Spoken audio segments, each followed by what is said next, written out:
Okay, we thought we'd do a quick demonstration on how to use Confetti Master's handheld confetti cannons. All use 3 sizes, all in the same way. Okay, obviously you have it pointing away from yourself. It's an arrow depicting which way to point it. And there's instructions at the bottom. There's also a QR code on there as well, so you can get the instructions online.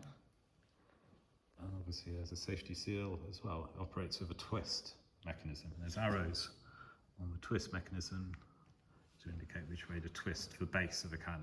And it's the base, it's the last fifth of the cannon, it's the mechanism which you need to twist. So obviously you remove the safety sticker.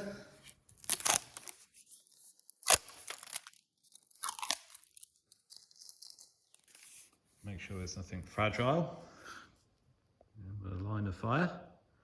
And then you simply twist the base. And